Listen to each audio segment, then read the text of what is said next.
이것은 단순한 또 하나의 하이브리드가 아닙니다. 37mpg의 강력한 터보 하이브리드입니다. 우수한 주행거리와 파워로 당신의 다음 이야기를 발견할 수 있게 해줍니다. 그곳이 어디든지.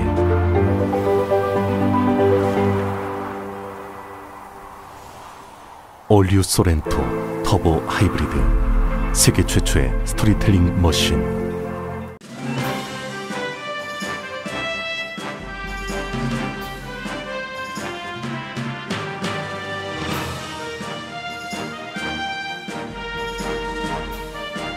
건강하고 안전한 여름, 라디오 서울이 함께합니다. 강혜신의 오늘의 미국.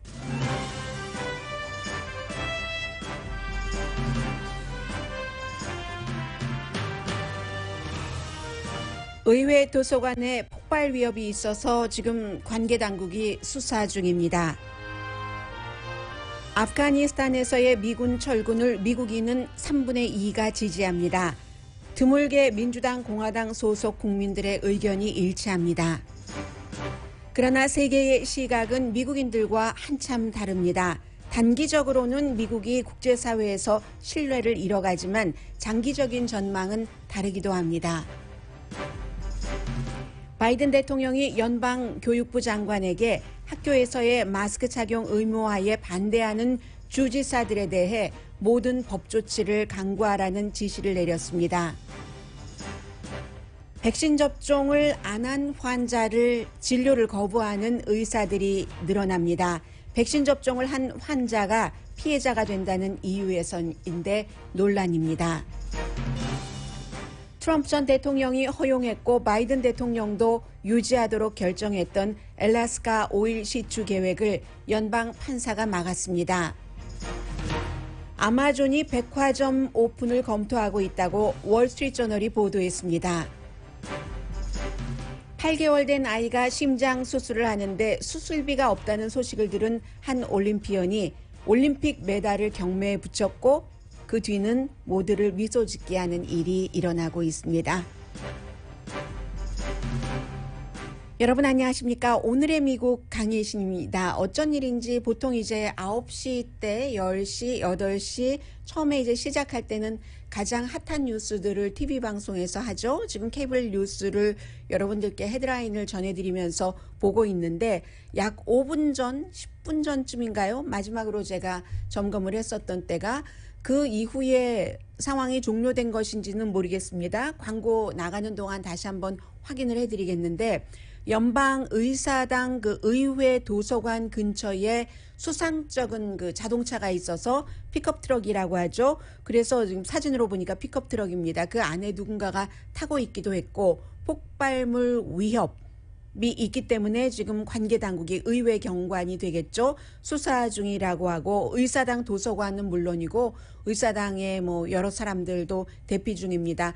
이번 주가 의사당은 휴회이기 때문에 의원들이 출석하지는 않았고요. 또 의회 도서관은 그 연방 대법원 가까이에 있습니다. 그래서 지금 과연 이것이 폭발물과 위협이 있는가 하는데 지금 시작 딱 하고 나서 탑뉴스로 전하지 않는 것을 보면은 그다지 심각한 상황은 아닌 것으로 보이고 왜 이제 이런 내용에 사람들이 많이 놀라냐면은 1월 6일 의사당 그 폭동 사건이 있었을 때 그 전에 워싱턴 DC에 있는 그 민주당 전국위원회나 공화당 전국위원회의 본부 헤드쿼터에도 폭발물이 설치됐었기 때문에 1월 6일 의사당 사건 이후에는 미국의 모든 그 경찰 병력들이 뭐 경찰력도 그렇고 병력도 그렇고 이 같은 사태가 일어난다 하면은 작은 일에도 굉장히 놀라는 그런 일입니다. 잠시 뒤에 이 내용을 전해드리겠고요. 역시 미국은 이 시간에 어제 24시간 동안 2,400명밖에 아프가니스탄에서 사람들을 탈출시키지 못했다. 미군 병력이 이런 내용을 보도하고 있는데 오늘 아침에는 여러분들께 이 내용을 보고 있는 미국 사람들의 시각, 세계의 시각, 그리고 또 한국에서 특히 그 한국 사람들이 보수와 진보로 나뉘어서 여러 가지 그 논란 있는 시각들을 내고 있는데 그 부분은 맨 마지막에 전해드리고 굉장히 역사적인 순간이고 역사적인 전환점이고 그리고 또 뭐 굉장히 인도주의적이고 인간적인 그런 스토리이기도 하기 때문에 아프가니스탄 사태를 전해드리겠는데 우선 미국 사람들은요. AP통신과 그 노크 센터가 여론조사를 했으니까 가장 평이한 여론조사라고도 말씀드릴 수 있는데 3분의 2가 아프가니스탄 전쟁은 가치 없는 전쟁이다. 그러니까 미군 철군이 당연하다 하고 답을 한 거죠. 여기에 또 더군다나 최근 들어서 이런 일이 별로 없는데 민주당과 공화당 유권자들의 답이 거의 비슷합니다. 민주당이 조금 더 많이 철군하는 것이 옳다.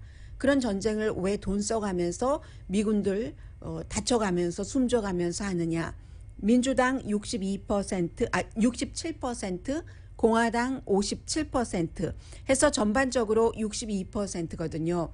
62%면 과반수보다 훨씬 많은 거잖아요. 그리고 이제 대통령의 국가 안보에 관한 정책하는 것에 대해서는 52%가 지지를 했고 국제정책, 대체적인 모든 것을 총괄해서 47%가 지지를 했습니다. 성인 1729명을 대상으로 8월 12일부터 16일까지 조사를 했고 오차 범위는 3.2% 포인트 플러스 마이너스입니다. 바이든 대통령이 이 사건이 있고 나서 대국민 연설을 한 번 했고 ABC 방송과 조지 스테파노폴로스 전 빌 클린턴 전 대통령의 비서실장이었던 사람 이제 그 사람과 인터뷰를 ABC에서 지금 방송하고 있으니까요. 인터뷰를 해서 얘기한 것 여러 가지지만 혼돈 없이 아프가니스탄에서 미군이 철군할 수는 없었다. 지금 굉장히 아주 단정하게, 단아하게, 완전하게, 질서정연하게 철군하고 있는 모습은 아니잖아요. 그래서 이제 이런 것들에 대한 변명이라고도 볼 수 있는 거죠. 혼돈 없는 아프가니스탄에서의 미군 철군을 예상도 하지 않았고 기대도 하지 않았다. 순조로울 것이라고 생각하지 않았다는 거예요. 그러나 이 말은 바이든 대통령이 7월 달 불과 몇 주일 전에 한 말과는 다릅니다. 그 당시에는 탈리반이 이렇게 쉽게 빨리 아프가니스탄 카불을 대통령궁을 점령하리라고는 생각하지 않는다. 그럴 확률은 거의 없다. 희박하다라고 얘기를 했습니다. 정확하게 highly unlikely. 희박하다는 뜻이잖아요. 그렇게 얘기했는데 지금은 그런 혼란 없이 철군은 불가능하다라고 얘기를 하니까 이건 바이든 대통령이 말을 바꾼 거고요. 미국은 지금 탈레반이 미국 달러, 이 모든 나라가 달러를 예비비로 갖고 있잖아요. 리저브드 해놓은 그것을 쓰지 못하도록 접근을 못하도록 막고 있고요. 영국은 미국이 며칠 안에 지금 공항을 컨트롤하고 있는데 철군할까봐 두려워하고 있답니다. 영국도 지금 공항을 통해서 해야 되는 일들이 많이 남았기 때문에 그리고 유나이티드 아랍에미레이트로 도망간 아프가니스탄의 전 대통령은 난 돈 가지고 가지 않았다라고 부정을 했고 내가 교수형에 처해질까봐 도망쳤다. 뭐 이런 얘기를 했어요. 탈레반은 어제 이제 또 발표를 했는데 이게 맞을 것으로 보는 사람들이 많습니다. 전문가들은. 아프가니스탄의 민주주의 시스템은 없다. 아프가니스탄의 민주주의는 맞지 않는다. 과거에 탈리반이 96년부터 2001년 그때 정권을 잡았었던 적이 있죠. 아프가니스탄의 이 탈리반의 아주 극단적인 샤리아법 등으로 사람 손목 자르고 돌로 쳐 죽이고 하는 그런 것을 그대로 가겠다는 얘기를 하는 그런 탈리반도 있고요. 지금은 사실은 미국과 서방 세계와 굉장히 협력을 해야지 되는 단계인데도 이렇게 하고 있습니다. 또 여성들 피해받는 여성들 나오고 있고요. 뉴질랜드에서 아프가니스탄 통역을 한 사람이 뉴질랜드어로 통역한 사람이 37명인데 그 사람들 지금 무서워서 벌벌 떨면서 공항에 가서 비행기를 타면 좋은데 공항까지 가는 길에 잡히고 마는 거죠. 탈리반에게. 그런 상태는 그렇습니다.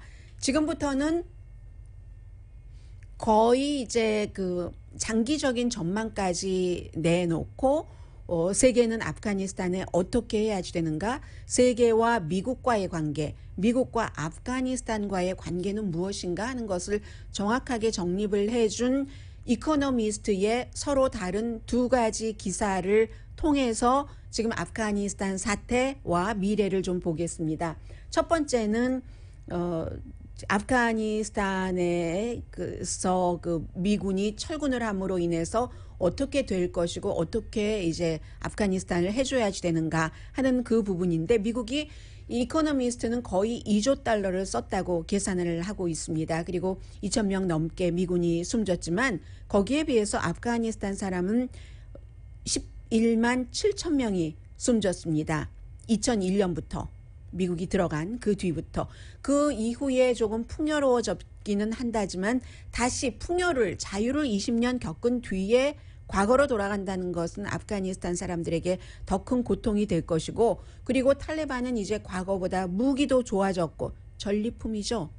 슈퍼파워가 그냥 뭐 다 수습하지 못하고 간 그런 그 슈퍼파워 미국을 단독으로 이기고 차지한 전리품입니다. 물론 파키스탄 등의 도움은 있었지만 해서 이제 그 미국도 손해를 보지만 3,900만 명 되는 아프가니스탄 사람들 그 안에서 나오기를 원하는데 나오지 못하면 굉장히 고통받을 것은 뭐 당연한 거고요. 미국이 아프가니스탄에 민주주의를 확고하게 심어주지 못한 여기에 대해서는 크게 놀라지는 않는다고 했습니다. 한 나라가 한 42년을 내전을 겪었는데 그 사이에 구소련도 들어갔다 나왔고 어떻게 스위스 같이 그런 나라가 될 수 있으랴라고 얘기를 하고 있죠. 물론 원래의 침략 목적은 뭐 성공했다고도 볼 수 있다고 지적을 합니다. 알카이다를 섬멸하는 그런 것이었었으니까. 그러나 아프가니스탄과 미국은 동맹은 동맹이지만 독일과 미국의 동맹과 다르다. 일본과 미국과의 동맹과 다르다 하는 것을 지적을 합니다. 아프가니스탄은 동맹이라고 하기보다는 굉장히 약한, 동맹은 동맹이지만 미국에 완전히 전적으로 의존을 하는 동맹이었다는 거죠. 그런데 바이든 대통령이 그렇게 아프가니스탄이 의존을 했는데 아프가니스탄 사람들을 보호하는 것에는 완전히 실패를 했다고 얘기합니다. 스테파니 폴러스 ABC 앵커와 인터뷰에서도 미국 사람들을 전부 아프가니스탄에서 안전하게 탈출을 시킬 때까지 미군 철군 안 한다고 했습니다. 원래 8월 31일로 마지막 철군 날짜를 잡아놨죠. 그것 넘길 수도 있다 하는 것이 가장 중요하게 인터뷰에서 얘기를 한 건데 아프가니스탄 사람들을 보호하는 데는 실패했다는 거죠. 그런데 이게 아이러니한 게 미국이 몇 년 동안이나 아프가니스탄에서 철군을 할 때 아프가니스탄 사람들을 어떻게 보호할 것인가 하는 연구를 했고 계획을 세웠는데 그게 이렇게 안 돼 버렸다는 겁니다. 중간에 이제 아프가니스탄 그 군대를 그냥 탈레반에게 유지하는 것, 이 정도에만 만족을 해왔었기 때문에 그리하여 탈레반을 협상 테이블에 놓기로 이제 작전을 점점 바꾼 거죠.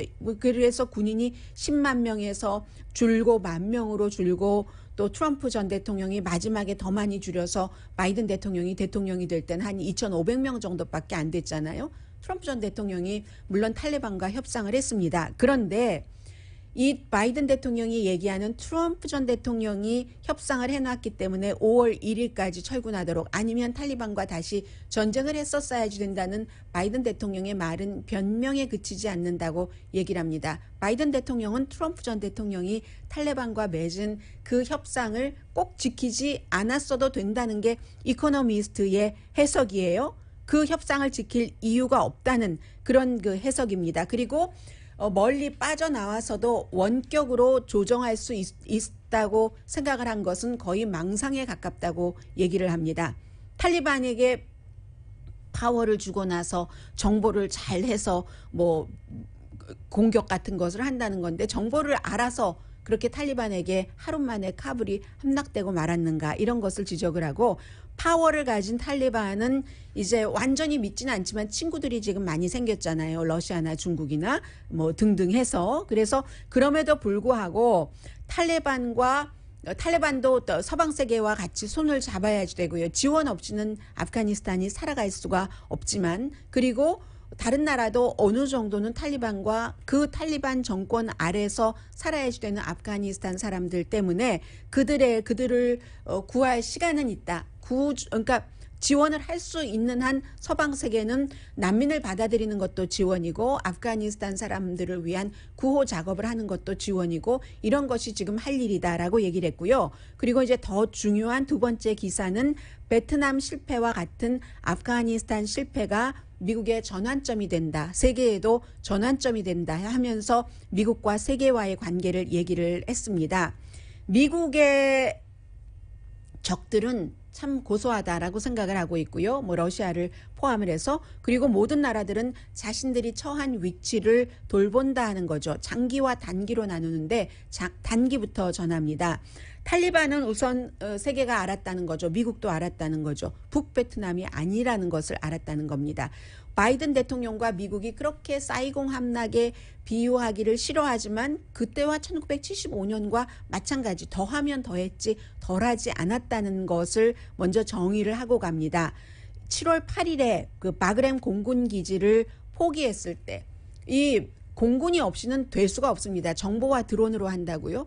공군 기지가 없는데 그러면 무엇이 어느 쪽에서 걸프 이쪽에서 뭐가 가고 전투기가 가고 어느 쪽에 있는 함대가 있다 할지라도 전부 행동을 하려면은 이란이라든가 파키스탄을 통해야지 되잖아요. 이란이나 파키스탄 허락을 받든 허락을 받지 않든 이란과 파키스탄, 미국과 좋지 않습니다. 그래서 이제 그런 것들이 우선 있고 카불 대통령궁에 들어간 탈리반들도 놀랐다는 거 아니에요. 슬리퍼 신고 슬리퍼 띡띡띡띡 끌고 들어갔는데 아니 이렇게 쉽게 우리에게 하면서 그 아프가니스탄 그 대통령이 포기하고 도망간 그 책상에 앉아서 이런 승리를 우리도 예상하지 못했다라고 고백을 한 것. 그리고 지금 그 미국 공항에 공항을 그러니까 아프가니스탄 공항을 미군이 딱 가지고 있지만 탈리반이 점점 여기에 대해서 화나할 것이다. 왜 저들은 빨리 나가지 않는가? 그래서 영국도 사람들을 빨리 이제 데리고 나오고 해야지 되는데 미국이 지금은 그래도 잡고 있으니까 그런데 며칠 안에 미국에서 할 일만 하고는 싹 또 철군해 버릴까 봐 굉장히 걱정한다는 거잖아요. 그래서 지금도 미국이 물론 세계 최고의 국가이기는 하지만 그 75년도에 그 베트남에서 미국이 패전을 시인하고 할 때도 바이든 대통령은 당시에 상원 의원이었는데 우리 나와야지 된다 하는 것을 주장을 했었고 아프가니스탄에서는 대통령으로서 나와야지 된다 하고 주장을 하고 나온 게 바이든 대통령인데 그때나 지금이나 굉장히 그 미국이 아주 그 신뢰를 받지 못하는 것은 동맹국들이 걱정을 한다는 거죠. 그 이웃 나라들은 이웃 나라들대로 걱정을 하고 멀리 있는 나라들도 부자 나라들도 우리에게 난민이 얼마나 들어오느냐 이런 그 걱정들을 하고 있고 대신에 이제 좋은 나라는 뭐 중국이라든가 러시아는 뭐 여러 번 말씀드렸어요. 좋고 대만은 굉장히 걱정하고 있다는 얘기합니다. 실제로 대만의 관계자들이 인터뷰에서 대만은 뭐 지금 이전에도 1970년대 말에도 미국이 중국과 중공과 외교 관계를 맺을 때 또 그 당시에 이미 배신을 한번 겪은 나라가 대만이기도 하고요. 그래서 이제 미국의 그 정보와 원격 조정으로 탈레반을 우리가 어떻게 억누를 수 있다, 테러를 일으키지 않도록 할 수 있다 하는 것은 공군기지 없이 드론을 마음대로 쉽게 띄울 수 없다는 것으로 이제 여기서 단기적으로 미국의 어려움 이런 것들을 얘기를 하고 있고요. 사이공과 비교를 하면은 당시에 이제 미군 사망자는 뭐 지금이 그 당시가 한 25배 정도는 더 많았지만 지금 뭐 2,000명 조금 넘으니까는요. 그렇지만 당시에 북베트남은 지금 그 탈리반처럼 불과 10만 명도 안 되는 이런 정도도 아니었고 또 다른 슈퍼파워의 힘을 갖고 있었잖아요. 구소련이 지원을 해줬었는데 지금은 탈리반은 구소련이 러시아가 지원한 것 아니잖아요. 그러니까 미국의 망신이 훨씬 더 큰 거죠. 이런 것들에 이제 세계에 놀란 것도 있고 인도 같은 경우는 파키스탄이 지금 탈리반이 힘을 잡았으니까 이렇게 되니까 우리가 조금 더 미국과 가까워야 되겠네. 그렇지 않아도 중국과의 관계도 있는데 이런 형태로 이제 바뀔 테고 그러면서도 미국을 믿지 못할 것이고 세계는 오바마 전 대통령이 리비아 사태에 개입하는 것을 거부했을 때 2011년도에 우리가 잘 알지도 못하면서 언어도 모르고 또 문화도 모르고 하는데 중동 거리적으로도 너무 먼데 거기에 섣불리 개입을 했을 때도 실망을 했고 2013년도에 시리아 공습을 해야 되느냐 말아야 되느냐 해서 또 공습을 하지 않은 거에서도 유럽 국가들은 많이 실망을 했다고 얘기를 합니다. 그리고 트럼프 전 대통령이 2019년도에 이란이 사우디 오일 시설을 공격했을 때 금방 이란을 어떻게 해준다고 하고 비행기를 띄워놓고 뭐 도착하기 10분 전에 다시 돌아오라고 했잖아요. 그때도 실망을 했다는 거죠. 민주당 대통령이나 공화당 대통령이나 이란 벌주기를 안 한 것에도 실망을 했고 뭐 이런 여러 가지. 그러므로 이번에 또 아프가니스탄에서 이러한 식으로 철군을 한 것을 보고는 미국은 정말 변덕스러운 나라다. 본인들의 필요만 충족시키는 나라다. 이런 생각을 한다는 거죠. 그럼에도 불구하고 뭐 예를 들어 일본의 누구에게 물어보면은 일본은 일본이고 아프가니스탄은 아프가니스탄이다. 우리는 아프가니스탄이 아니기 때문에 그렇게 당하지 않는다라는 얘기도 한다는 거예요. 지금 한국에서 진보고들이 하는 얘기와 똑같은 얘기도 이코노미스트가 지적을 하고 있습니다. 그리고 바이든 대통령은 현재 우리가 집중하는 것은 아프가니스탄이 아니라 러시아와 중국이다라고 얘기를 하는데 지금까지 쭉 보면 다 미국 잘못했다. 미국이 이번에 대실패를 했어. 실수를 했어. 하는 거잖아요. 그렇게 얘기를 한 이코노미스트가 장기적인 것을 전망을 합니다. 거의 비슷했던 베트남에서 교훈을 얻을 수 있다는 건데 그 당시에 베트남 전쟁에서 미국이 그렇게 망신스럽게 나오고 나서 굉장히 흔들렸었죠. 적들이 좋아했었습니다. 그런데 그 이후 15년이 지난 뒤에 미국이 그 북베트남을 도왔던 구소련을 이겼습니다. 냉전에서 이겨서 아무도 무적 함대가 완전히 경쟁이 없는 슈퍼파워가 됐다는 것. 그리고 75년 이후에 40년이 지난 뒤에 미국이 어떻게 했습니까? 그 베트남과 손을 잡았죠. 가장 가까운 파트너로서 지금 경제적인 생태계 이런 것들이 많이 바뀌고 노동력, 노동시장, 또 물건을 팔아야지 될 시장 이런 것 때문에 그 베트남과 같이 지내고 있다, 미국이. 그러니까 maybe someday in the future에 탈리반도 과거에 정권을 잡았을 때보다는 보드라워지고 미국도 미국의 필요에 의해서 세계 다른 나라도 지금 중국이나 러시아나 파키스탄이나 사우디아라비아나 유나이티드 아랍 에미레이츠나 이런 나라들이 탈리반에게 친절하게 하는 것처럼 그런 형태로 서로 다른 것들을 조금씩 깎아가면서 이렇게 밍글되는 게 아닌가. 그게 지금 이코노미스트가 결론을 내린 겁니다. 그리고 하나, 한국의 보수에서 얘기하는 아프가니스탄 대통령이 도망갔다고 굉장히 비난을 해요. 그런데 그 비난하는 그 보수의 입에서는 언제나 한국전 당시에 국민을 버리고 도망간 대통령을 굉장히 칭찬합니다. 최고의 대통령이라고. 그런 모순이 있고요. 그리고 한국의 진보는 또 어떤 모순이 있냐면은 아프가니스탄에서 이제 탈리반이 정권을 잡게 됨으로 인해서 아프가니스탄의 많은 사람들이 특히 여성들 같은 경우는 학교에서 나와야 될지도 몰라요. 그런 자유 같은 것을 많은 인간으로서 누릴 수 있는 기본권을 잃게 됐는데 한국으로서 중요한 것은 어제 콘돌리자 라이스 국무장관이 워싱턴 포스트에 기고문을 쓴 것도 그렇게 세련된 군대인데도 한국군 단독으로는 북한을 완전히 막을 수가 없다. 이런 얘기를 한 것에 대해서 굉장히 반발을 하죠. 그리고 그것이 사실일지 아닐지는 국방 전문가들도 완전하게는 알지 못할지 모릅니다. 그런 일들이 아직 일어나지 않았기 때문에 북한은 핵을 갖고 있고 그렇게 말하는 데는 여러 가지 이유가 있겠죠. 한국이 경제력이나 아니면 군대나 그 무기나 이런 거 탈레반이 아프가니스탄 정규군에 비해서 불과 몇 분의 1밖에 안 됩니다. 숫자는. 무기는 허접했습니다. 왜냐하면 아프가니스탄 정규군은 미국이 무기를 대주고 있었기 때문에. 그런데도 무혈 입성을 했습니다. 그런 것들을 생각하면 그리고 우리가 아프가니스탄이냐라고 얘기를 하지만 아프가니스탄 아니죠. 그렇지만 미국과 한국과의 관계가 미국과 독일과의 동맹, 미국과 영국, 미국과 일본과의 동맹만큼은 못 미친다는 것도 한국은 알아야지 되는 것 같습니다. 어느 사이에 있겠죠. 한국과 미국과의 관계가 한국은 아프가니스탄도 아니고 아프가니스탄과 미국과의 관계도 아닐 겁니다. 한국과 미국과의 관계는 중국도 있기 때문에 훨씬 가깝고 중요합니다. 전략적으로도. 그러나 그 한국과 미국과의 관계가 결코 독일과 미국, 독일과 일본과의 관계는 아니라는 것. 중요한 것은 딱 하나예요. 그 나라의 방어는 그 자국이 해야지 된다는 거. 그러나 자국이 방어한다고 해서 자국의 힘이 완전하게 증명되지 않았을 때 무조건 미군 철군 해라, 반미하고, 이것도 굉장히 어리석고 조금 아이스러운 거죠.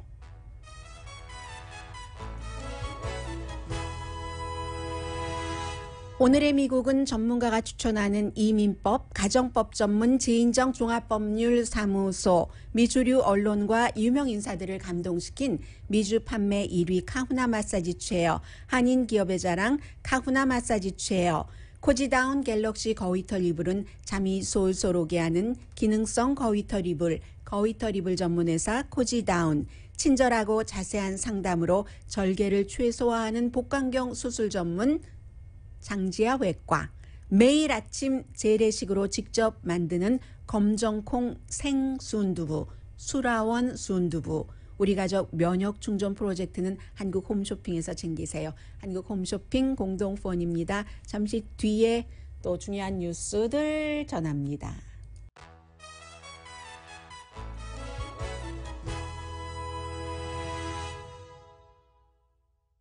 라디오 서울 방송 오늘의 미국 듣고 계십니다. 네, 엘라바마주에 한 닥터가 계시는데 제이슨 발렌타인이라는 닥터분이십니다.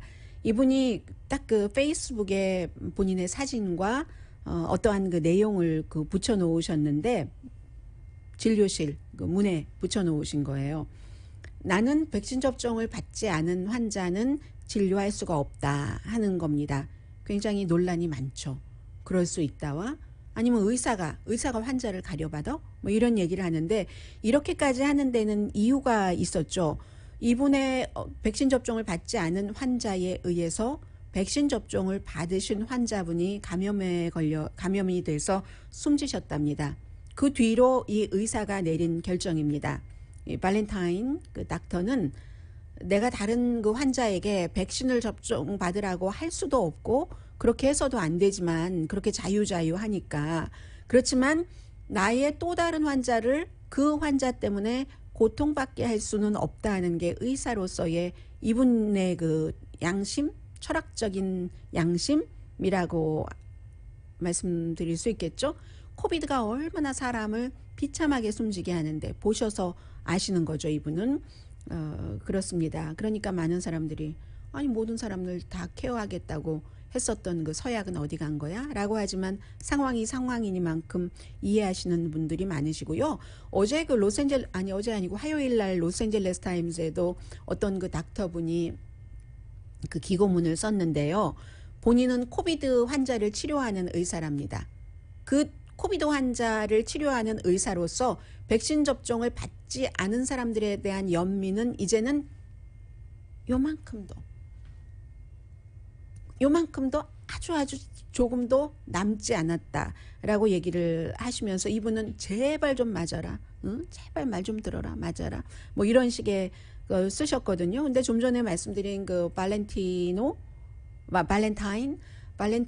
닥터는 엘라바마잖아요. 엘라바마가 전국에서 백신 접종률이 가장 낮은 주에 속합니다. 2번 다 백신 접종 받은 사람은 36%밖에 되지 않기 때문에요. 지금 뭐 하루 감염자 몇천 명 나오는 주가 굉장히 많고 하기는 엘라바마주의 공화당 주지사가 백신 접종 받지 않은 사람을 그 비난을 했죠.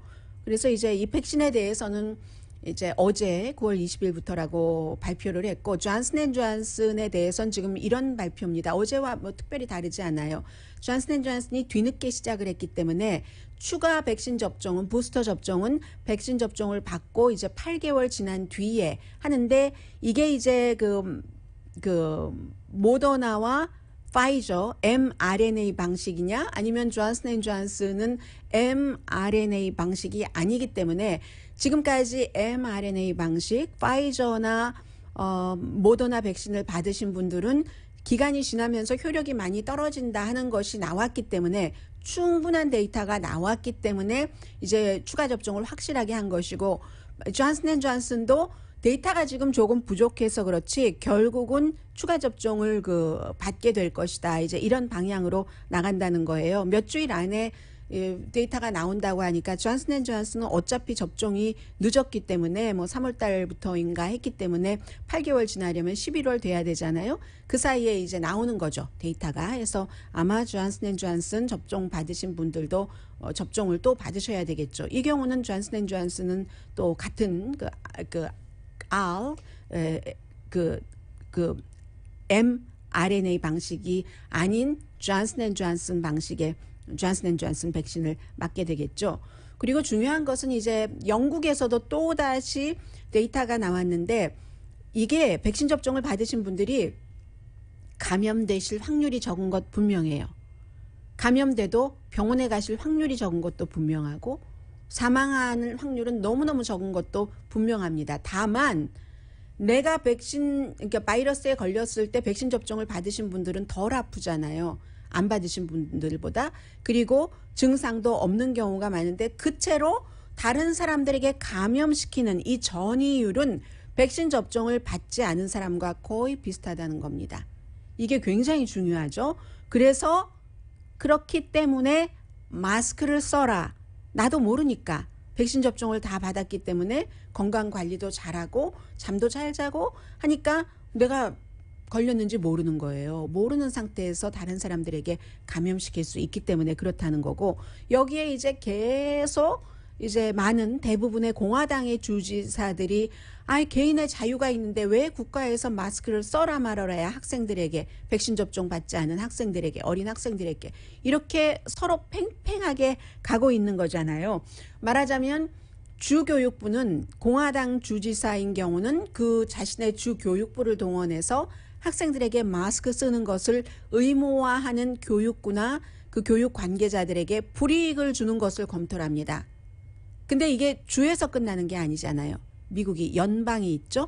연방에서 바이든 대통령이 연방 교육부 장관에게 지시를 했습니다.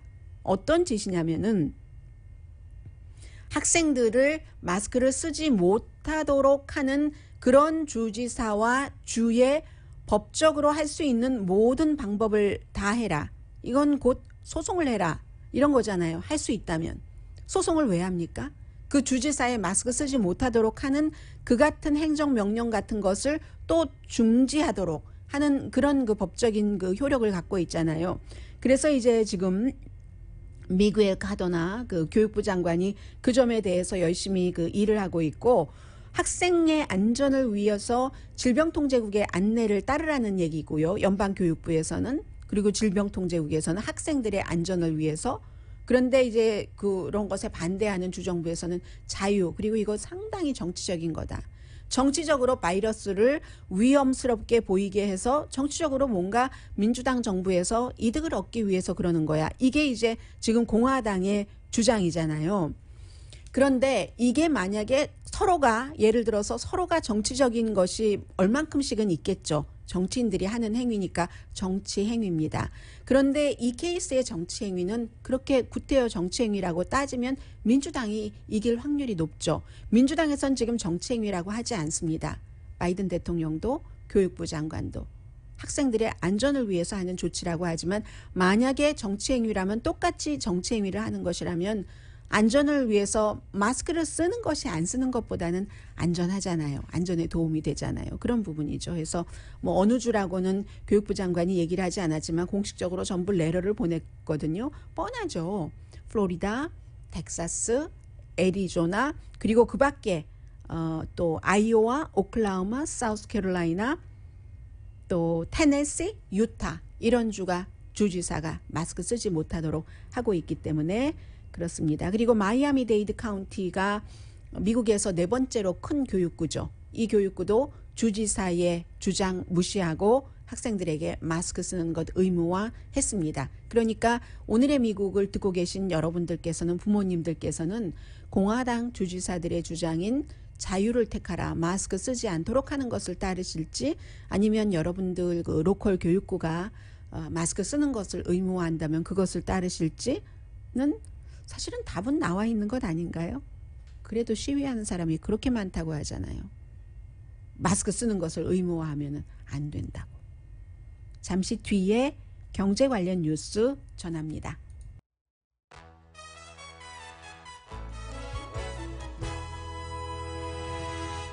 라디오 서울 방송 오늘의 미국 듣고 계십니다. 아마 워싱턴 그 의회 도서관 인근에 수상쩍은 그 차량은 큰 문제 없는 것 같습니다. 지금까지 속보가 나오지 않는 것을 보면은요. 보통 사건이라는 게 그렇거든요. 처음에 막 시작이 됐다 할 땐 이거 뭔가 하다가 거의 별일 없이 끝나는 경우가 많죠. 그런데 이제 미국에서 9.11 테러 사건 이후에 특히 또 워싱턴 의사당 사건 이후에는 작은 것을 보고도 많이 그 신경을 좀 써야 되는 그런 환경, 뉴스 환경이 됐습니다. 지방 판사가 그 알래스카 그 트럼프 시대의 오일 시추를 허용한 그것을 바이든 대통령도 That's okay 했어요. 그랬는데 이것을 그렇게 하면 안 된다 하고 판결을 내렸습니다. 해서 그 10월 달에 내무부에서도 그 허가를 인정을 했죠. 그 코노코 제가 뭐 회사 이름은 잘 모릅니다만 코노코 필립스라는 원유를 뭐 생산하기도 하고 그쪽 엘래스카 그 북쪽 지역의 땅을 얼마나 갖고 있나요? 130만 에이커 정도를 갖고 있는데 여기서 오일 시추를 해라 하고 허용을 했기 때문에 시설도 지어야지 되고 길도 놓고 또 뭐가 있나요? 파이프라인은 당연하고 프로젝트 이름이 윌로우 프로젝트라고 하는데 이것을 허용을 하고 또 다른 두 가지도 고려를 할 그럴 예정이었는데 지금 판사가 셔런 글래슨 판사인데 이 판사는 오바마 전 대통령이 지명한 판사입니다. 당시에 트럼프 전 대통령 시대의 행정부에서 독단적으로 결정을 한 거기 때문에 이건 무효화해야지 된다. 그 당시에 그 엘라스카의 폴라베어 곰에 대해서 어떤 나쁜 영향을 미치는가도 충분히 검토하지 않았고 그 밖에 많은 그 환경 리뷰 그리고 무슨 온실가스 방출 이것도 뭐 회사마다 미국 회사냐 아니면 뭐 해외 회사냐 해서 외국 회사에는 뭐 예외를 두는 등 이런 형태로 충분하지 않고 불안정한 형태에서 결론을 내렸기 때문에 이건 아니다. 독단적인 결론이라고 했거든요. 원래는 만약에 하면은 하루에 16만 배럴을 생산할 예정이었는데 결국은 뭐 행정부가 해줘도 환경보호그룹이라든가 여러 곳에서 고소를 했기 때문에 이런 결론이 나왔고 환경보호국에서는 굉장히 환경보호국이 아니라 환경보호론자들은 지지하는데 이게 이제 지방판사의 판결이기 때문에 최종적인 것은 아닙니다. 그런데 이제 이런 경우에 보통 회사가 이렇게 눈여겨보고 있다가 이건 끝까지 가는 게 낫겠어. 아니면 여기서 멈추는 게 돈을 덜 잃어버리는 거야 하면은 철수하기도 하죠. 그래서 지금까지는 최종적인 결론은 아니라는 말씀 드리고요. 그리고 아마존이 뭐 날이면 날마다 사실은 아마존에 대해서는 뉴스를 전해드릴 수도 있습니다. 안 해서 그렇죠. 어제에 이어서 아마존 뉴스를 전해드리는데 온라인 쇼핑의 파이오니어잖아요. 온라인 쇼핑의 선두주자가 아마존인데 이젠 백화점을 짓겠다네요. 뭐 최종적으로 딱 해서 그 아마존 측에서 발표를 한 건 아니지만 월스트리트저널이 아마존에서 하고 있는 이 프로젝트를 발표를 했는데 백화점을 여러 군데 캘리포니아주가 그 넘버1 대상이래요. 오하이오주와 캘리포니아주에 이 정도 되면은 뭐 백화점 짓는 거죠. 그런데 지금까지 우리가 알고 있던 백화점과는 다른 겁니다. 그 넓이부터 한 10만 스퀘어 피트 정도는 돼야지 백화점이다라고 사람들이 부르는데 쇼핑몰, 디파트먼트 스토어. 그런데 아마존에서 지금 기획하고 있는 것은 3만 스퀘어 피트 정도니까 한 뭐 3분의 1 정도 되는 거잖아요. 그리고 당연히 온라인에서 이렇게 팔아보다가 아마존 추천 제품하고 아마존 제품을 판다는 겁니다. 옷이라던가 가전제품이라든가 가구 이런 데서 상표를 돈 더 벌겠다는 얘기예요. 그리고 온라인으로만 하면은 완전하지 않잖아요. 이 세상에 완전한 게 어디 있겠어요. 그러니까 온라인과 오프라인을 같이 하겠다 하는 건데 전에도 뭐 서점이라든가 온라인 서점으로 시작한 데가 온라인 이 피지컬 그 스토어를 만들었고 그로서리 스토어도 하고 있잖아요. 홀푸드 마켓. 그래서 특히 옷 같은 경우는 사람들이 입어보고 싶은 마음이 너무 강렬하기 때문에 이렇게 한다는 겁니다. 콜하고 메이시스가 이윤 좋다 이렇게 발표를 하더니 또 경쟁자가 생기는 거네요. 월마트가 아마존에 손든 것이나 마찬가지인데 어제의 뉴스에 따르면 미국에서 지난 1년 사이에 최대 매출이잖아요. 아마존이 월마트보다도 더 많이. 그럼 지금 콜과 메이시스가 피지컬 그 스토어 가운데서는 뭐 킹 오브 더 킹 정도라고 할 수 있는데 그래도 뭐 아직 2019년 그 이전으로는 회복하지 못했지만 이제 아마존과 또 대결을 해야지 되는 새로운 그 시장 이런 것들이 열리는 거죠. 무슨 게임하는 것 같아요. 무슨 전자게임 같은 것 하는 것처럼 끊임없이 긴장하고 땀 흘려야지 되는 전자게임을 한 번도 안 하면서 말은 하네요.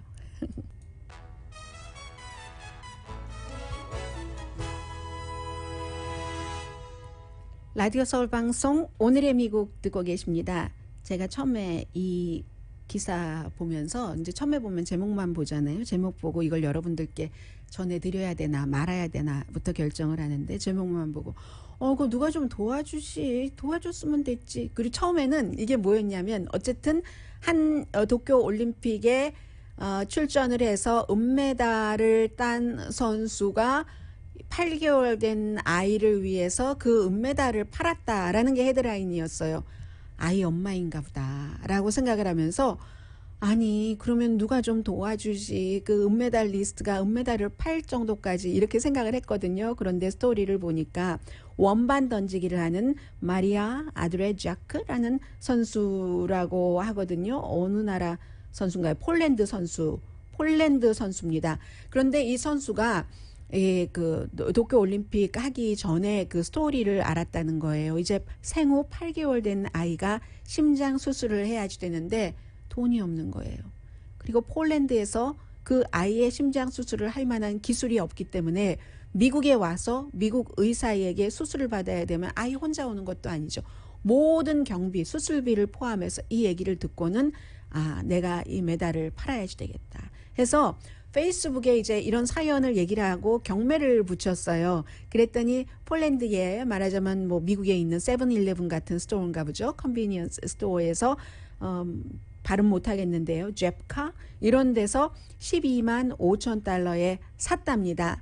이 선수가 얘기하기를 이 메달 자체는 막 인간의 한계 그리고 공정함 또 우정 뭐 이런 것까지 다 합친 게 메달의 상징이잖아요. 올림픽 메달에. 그런데 이 메달의 상징은 괴롭고 힘들지만 그래도 그 희망을 갖고 꿈을 쫓고 믿음을 갖고 하면 역경에도 불구하고 인생은 흘러가는 것이다. 인생은 그 생명, 삶 그 자체를 상징하는 거다. 뭐 이렇게 했어요. 그랬더니 이 12만 5천 달러를 주고 충분하다고 하거든요. 미국에 와서 아이 심장 수술을 하는데 그게 충분한가요? 아무튼 충분하대요.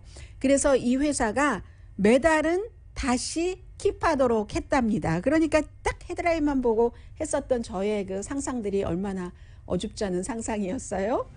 이 아이의 엄마도 아니고요. 오늘의 미국은 전문가가 추천하는 이민법, 가정법 전문 제인정 종합법률사무소, 미주류 언론과 유명 인사들을 감동시킨 미주 판매 1위 카후나 마사지 체어, 한인 기업의 자랑 카후나 마사지 체어, 코지다운 갤럭시 거위털 이불은 잠이 솔솔 오게 하는 기능성 거위털 이불 전문회사 코지다운, 친절하고 자세한 상담으로 절개를 최소화하는 복강경 수술 전문 장지아 외과, 매일 아침 재래식으로 직접 만드는 검정콩 생두부 수라원 순두부, 생두부가 아니라 생순두부였네요.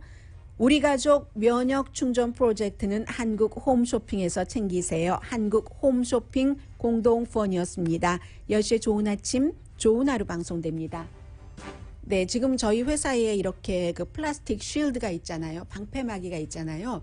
아이들 학교 가는 때이기 때문에 이런 뉴스가 많이 나오는데 별 도움이 안 된답니다.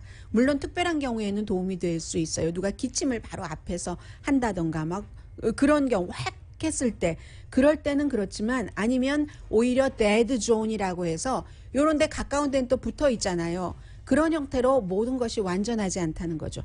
건강 알아서 챙기세요. 면역성 강희신이었습니다.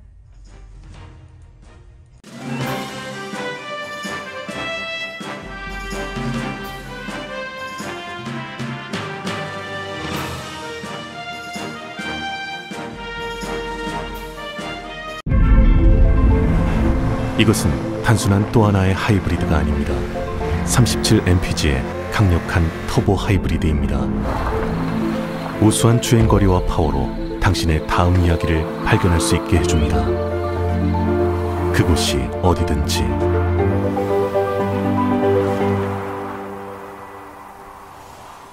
올류 소렌토 터보 하이브리드, 세계 최초의 스토리텔링 머신.